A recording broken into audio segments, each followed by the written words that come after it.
un tema corto, sencillo, pero que muchas veces ni siquiera lo suelen reconocer. Cuando hablamos de hipoglucemia, ¿no es cierto? Básicamente tenemos que conocer inicialmente cuál es el valor normal de la glicemia. Y ya habíamos dicho que tanto la ADA como la Organización Mundial de la Salud definieron el rango que se debe manejar y que no está en relación a los parámetros de algún laboratorio particular, sino a estas dos grandes eh, instituciones mundiales, que vendría a ser entre 70 a 99 miligramos por decilitro, el valor normal.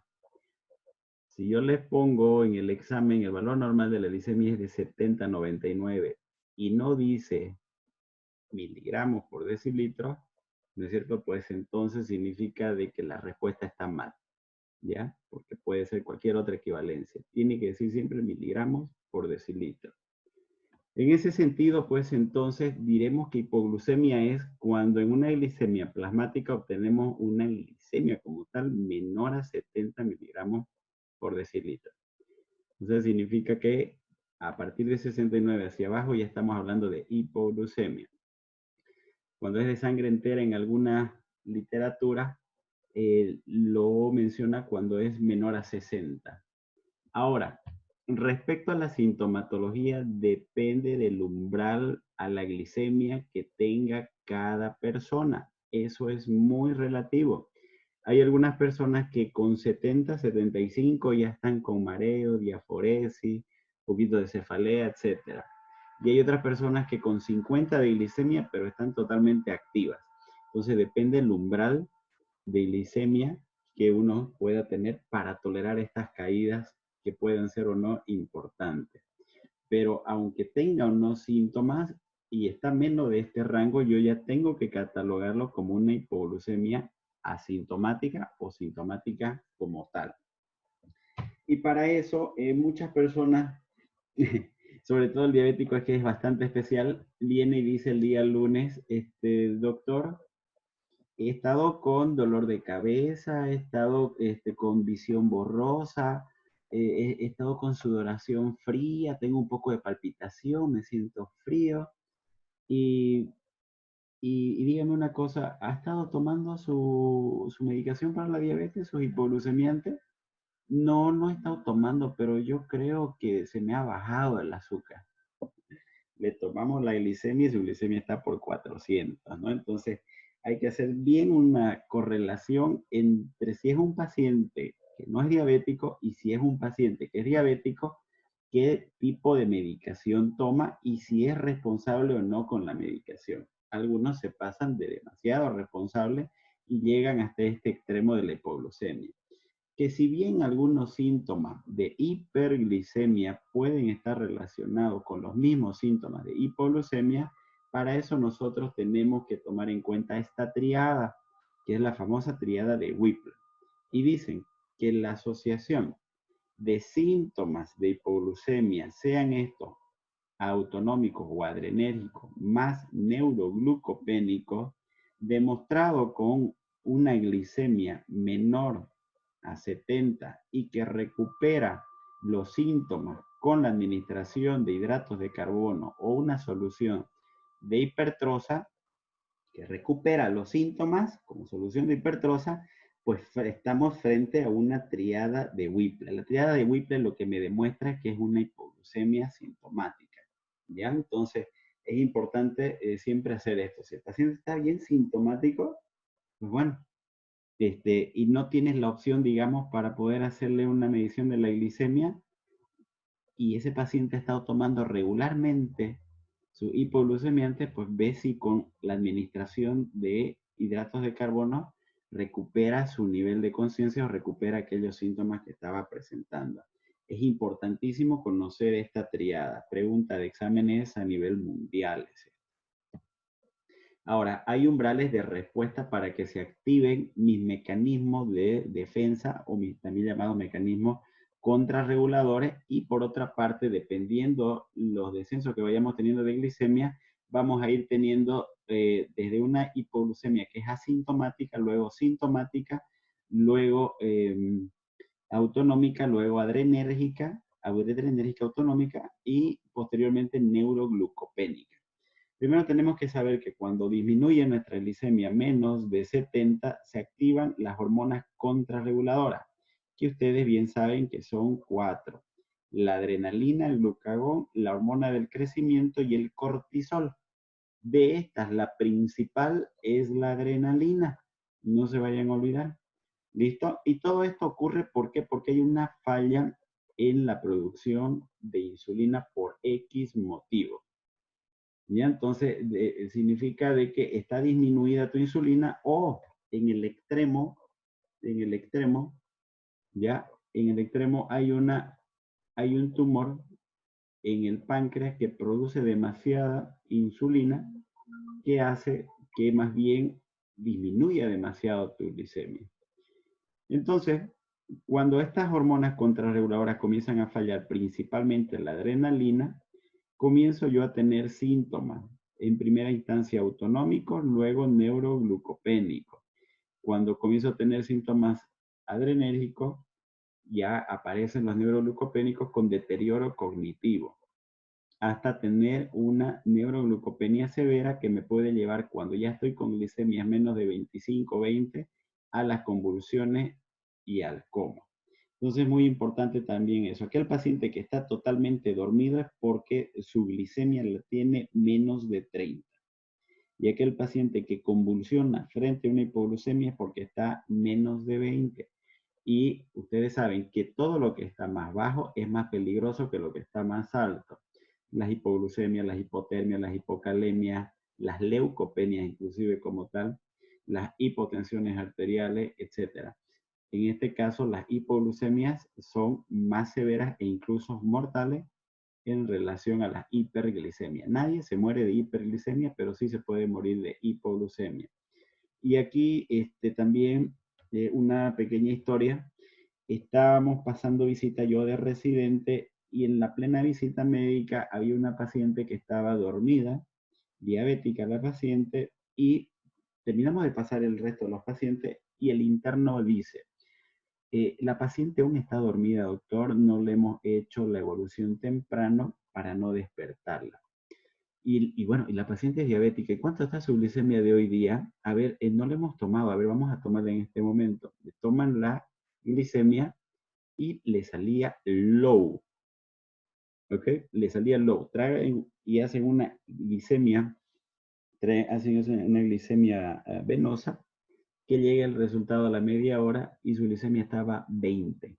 Entonces ahí se armó un escándalo porque en el turno la paciente había hecho una glicemia a las 10 de la noche de 400 y tenían que corregirle con 10 unidades de insulina cristalina en una jeringa de insulina, ¿ya? Donde tendría que estar llenita esa jeringa de insulina, que son el equivalente a 10 unidades.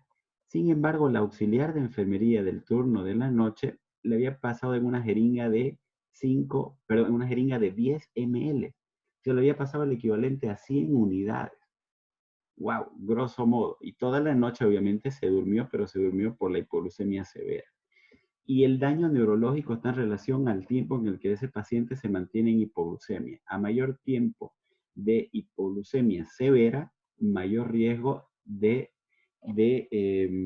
falla neuronal y por lo tanto encefalopatías hipóxicos isquémicas. Significa que no puede ya recuperar, aunque después le pase soluciones hipertrosas y normalice la glicemia, neurológicamente ese paciente ya no recupera. Ese fue el caso de esta señora. Le administramos soluciones de hipertrosa y no recuperó neurológicamente. Entonces, mucho, pero mucho cuidado a la hora de administrar la insulina en aquellos pacientes que lo requieran y dejar a personas que no saben esa función. Y si el paciente ven que se está durmiendo después de la administración de la insulina, controlen inmediatamente y corroboren que no esté haciendo una hipoglucemia y menos severa. Estos son los síntomas autonómicos o también llamados adrenérgicos y los neuroglucopénicos. Los autonómicos son los primeros por la acción de la adrenalina que les mencioné. Entonces ahí tenemos diaforesis, temblores, debilidad, hay hambre, hay palidez, sensación de hormigueo, ansiedad, palpitaciones, náusea, midriasis, puede haber hipertensión, arritmia. todo este efecto de hormonas contrarreguladoras, principalmente adrenalina. Y neuroglucopénico, el paciente está confuso, con mareo, incoordinación, dificultad en el habla, visión borrosa, cefalea, convulsiones, hemiparesia, coma. Entonces el paciente habitualmente viene por mezcla de ambos.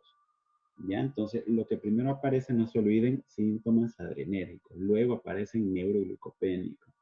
¿Ya? Cuando están menos de 50 aparecen los neuroglucopénicos. Entonces, para que ustedes vayan haciendo la correlación.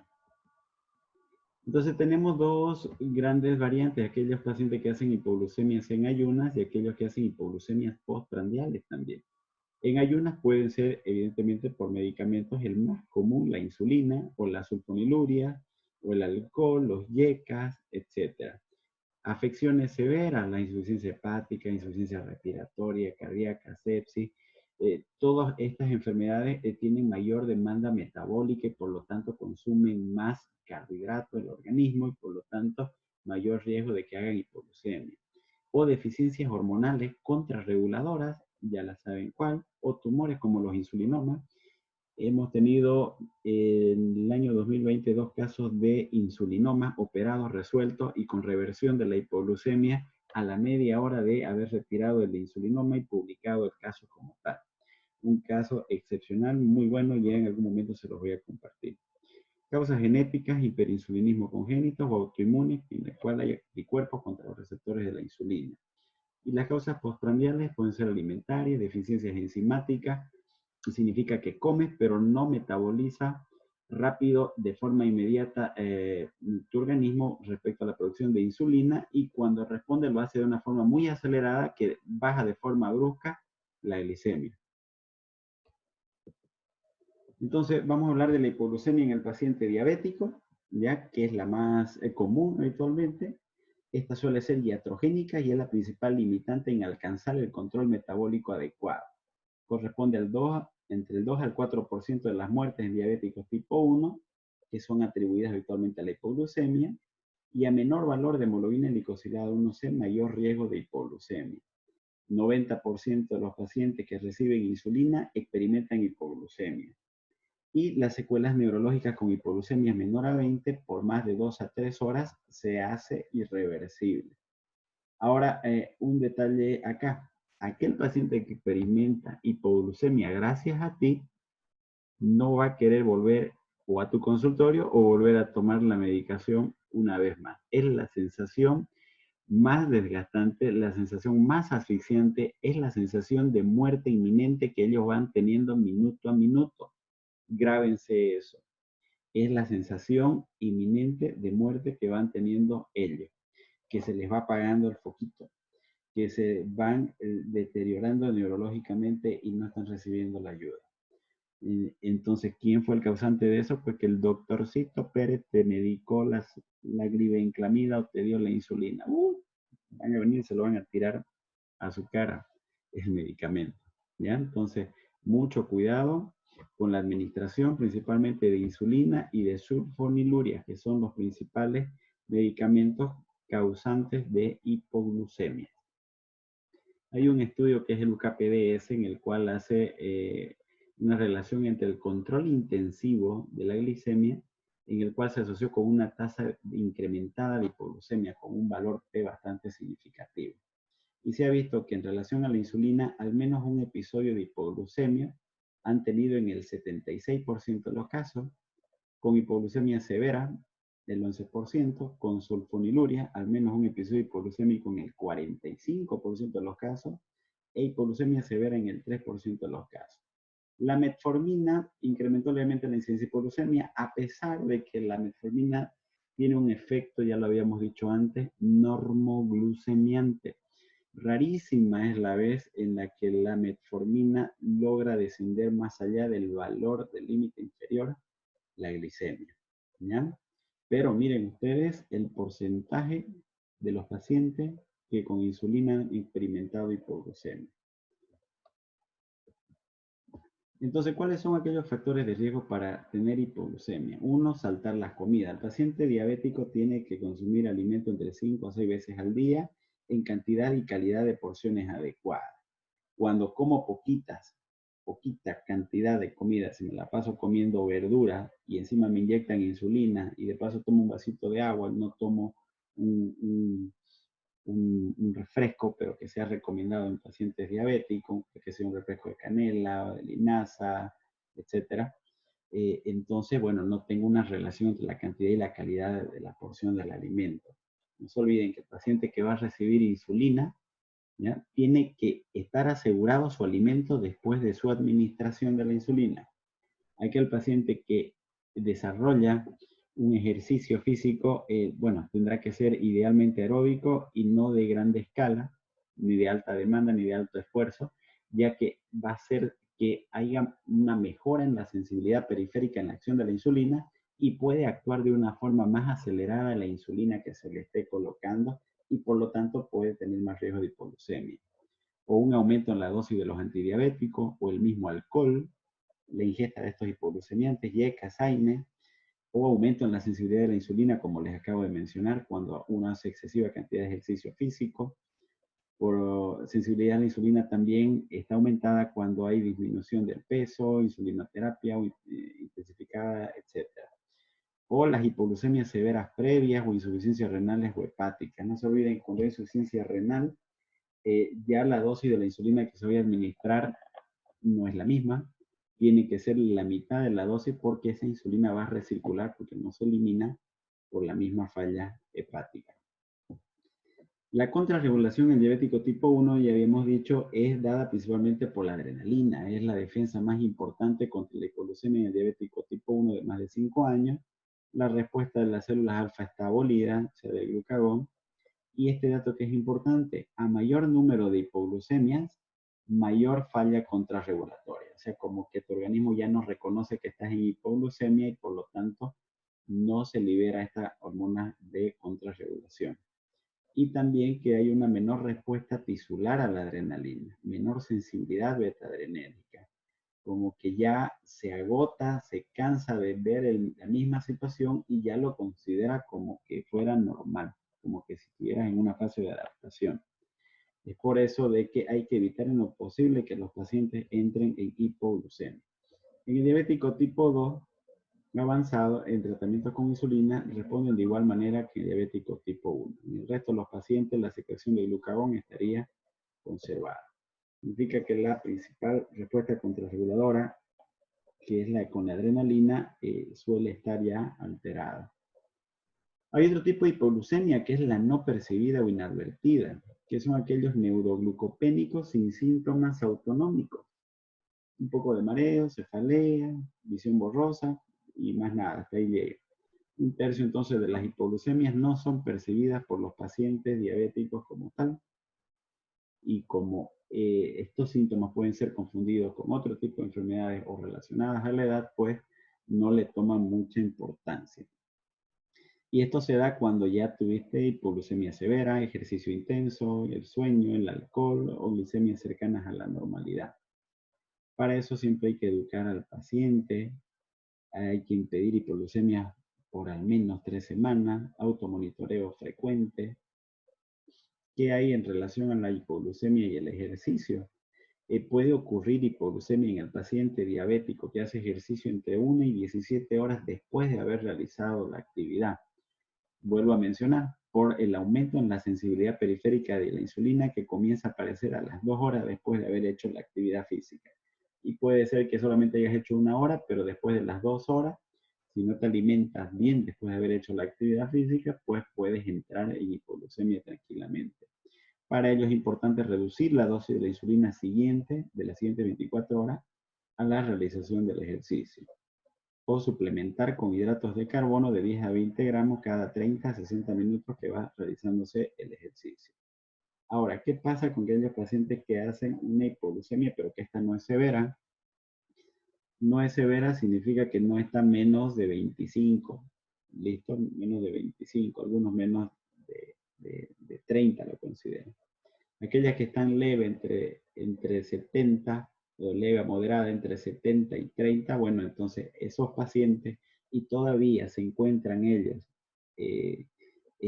ligeramente conscientes, responden a preguntas, no están dormidos, a eso quiero llegar, en el que hay hipoglucemia severa, ese paciente está dormido.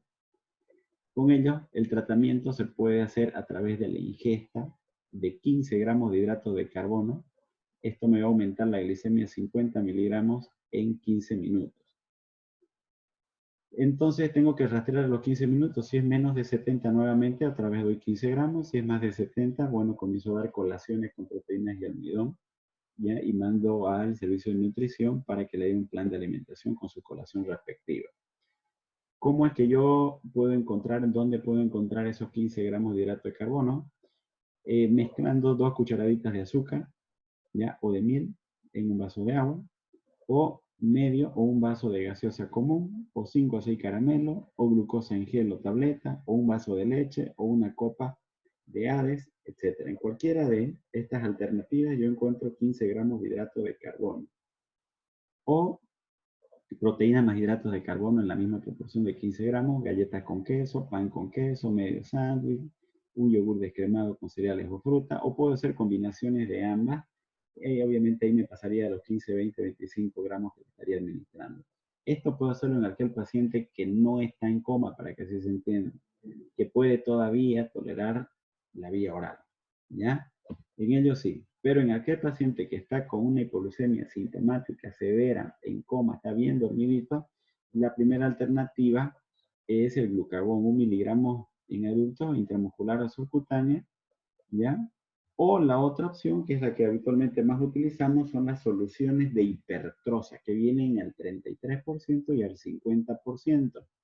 Entonces yo agarro y le paso al 50% 2 ampollas, ¿listo? 2 ampollas endovenosos STAT, ¿listo? Y vemos inmediatamente al minuto, a los 2 minutos, el paciente otra vez se está levantando, está recuperando. Es una recuperación rápida. Si es al 33%, 3 ampollas. Si es al 50%, 2 ampollas. Luego de que el paciente está ya comenzando a despertar, no acaba ahí la historia. Aquel paciente que cursa con una hipoglucemia severa, ¿listo? Tengo que internarlo aunque ya haya recuperado neurológicamente, porque se ha visto que el 50% de los pacientes dentro de las siguientes 24 horas pueden volver a experimentar una nueva hipoglucemia. Por lo tanto, a ese paciente sí o sí lo tengo que internar y tiene que recibir dextrosa al 10% las siguientes 24 a 48 horas. Yo tengo que percatarme que el paciente no me vuelva a hacer hipoglucemia las siguientes 48 horas para que yo le vaya a dar de alta. Estoy hablando del paciente con hipoglucemia severa. Ahora, hay aquí un gigantesco detalle, y es que con esta solución dextrosa más la hipertrosa que le pusiste inicialmente, vas a tener que dejarle controles de glicemia cada 4 o cada 6 horas en su defecto. Si el paciente ya despertó, entonces 3 veces al día, 4 veces al día. En algunos de esos controles la glicemia te va a reportar mayor a 200, quizás 300, quizás otra vez 400. Entonces, el peor error que puedes cometer ahí es hacer corrección con insulina porque lo mandas al otro lado de nuevo. Entonces, a ese paciente prohibido hacer correcciones con insulina. Simplemente disminuyes el goteo, ¿ya? Y es preferible que esté en hiperglicemia que en hipoglucemia, ¿ya? Que el paciente está un poco hiperglicémico, bueno, tome un poquito más de líquido vía oral y mantengo la solución dextrosa a un menor goteo.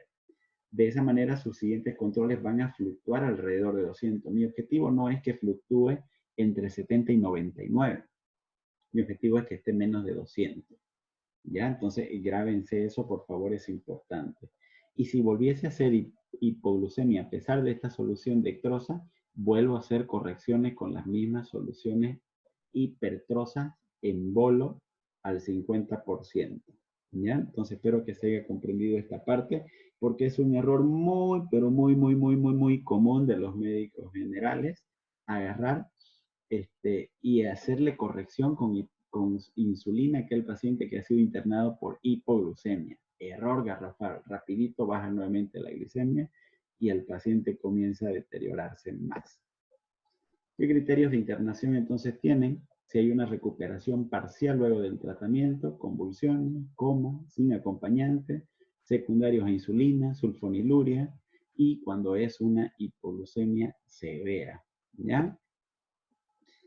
Ahora, el paciente que tiene una hipoglucemia pero no es diabético, entonces hay que pensar que puede ser consumo crónico de alcohol. Ellos hacen hipoglucemia tardía, aquellos bebedores crónicos empedernidos y que no comen y se la pasan bebiendo día tras día, pues agotan sus reservas de glicemia bajo la forma de, ahorita sí fue el nombre, este, mis reservas de glucógeno, la, las agota del hígado y comienza a entrar el paciente en hipoglucemia. Insuficiencia hepática, insuficiencia renal, disminución de la depuración de insulina en los procesos sépticos, aunque el paciente esté manejando glicemia normal, si la sepsis continúa perpetuándose, hay el riesgo de que entre en hipoglucemia, insuficiencia cardíaca congestiva también, o en los estados de shock. Y ya para terminar, una causa frecuente también, no tan frecuente, poco frecuente en realidad, de hipoglucemia son los tumores, y entre ellos el famoso insulinoma. Mire, este de acá es el tumorcito, ¿ya? 90% son benignos, 60% se presentan en mujeres entre 30 y 50 años, hay una ganancia de peso de un 25%. Esto es interesantísimo. El caso que publicamos era una señora que tenía 45 años de edad, tenía un índice de masa corporal de 40, ¿ya? Índice de masa corporal de 40, ya era obesa, pero con hipoglucemia. Eso significaba que entraba en hipoglucemia y comenzaba a comer la mujer cualquier cantidad de comida, ¿ya? Comenzaba a comer cualquier cantidad de comida y en el periodo en el que no estaba comiendo, otra vez descendía su glicemia. Y así todo el tiempo esta paciente ingresaba una tras otra vez con hipoglucemia severas en terapia intensiva, salas, etc. Bien, entonces mucho cuidado con ese detalle. Cualquiera pensaría que hipoglucemia es igual a paciente flaquito. Al contrario, son gorditos los pacientes con insulinomas. Habitualmente suelen ser pequeños, entre 1 o 2 centímetros. La localización, la tomografía tiene buena importancia, sensibilidad entre 30 y 66%. La ecotransendoscopía revela en un 80%, o la eco perioperatoria en 90%, o con las TAC multicortes finos en un 90% se detectan los insulinomas. La cirugía es la curación entre un 75 y 98%, obviamente depende de un cirujano con muchísima experiencia, ya que también necesariamente va a tener que retirar parte de la glándula pancreática, y para eso tiene que tener por eso muchísima experiencia en este tipo de cirugías. Y ya para terminar, finalmente están las hipoglucemias postprandiales que hablamos un poquito anteriormente, que ocurre después de las comidas ricas en hidratos de carbono 3 a 4 horas. Y habíamos dicho que pueden ser por efectos enzimáticos, como en las galactosemias, cirugía gástrica, intolerancia a los hidratos de carbono y causa idiopática. El diagnóstico igual se basa en la tríada de Whipple, y esto se ve habitualmente que hay un aumento rápido de la glicemia inicialmente, luego liberación de las incretinas intestinales, mayor secreción de insulina, pero este efecto es retardado. Después de que comiste, te fuiste a dormir y resulta de que no te levantas y estás con hipoglucemia. Varias veces también lo he visto estos casos. Y para finalizar, chicos, nada de echar la culpa a las condiciones por las que estamos pasando. ¿Ya? Yo sé que a pesar de que es difícil y quizás la única alternativa de muchos de ustedes, pero hay que tener en cuenta de que el éxito depende exclusivamente de ti. Si fracasas también depende de ti. Si eres feliz depende de ti. Si estás triste solo por ti. Si vives bien es solo por ti. Si vives mal es por ti. No hay que echar la culpa a nadie, simplemente debemos hacernos responsables de nuestra vida y crear la vida extraordinaria que realmente todos desearíamos vivir, ya que eso depende exclusivamente de ti. ¿Alguna pregunta que tengan, chicos, o pasamos directamente al siguiente tema?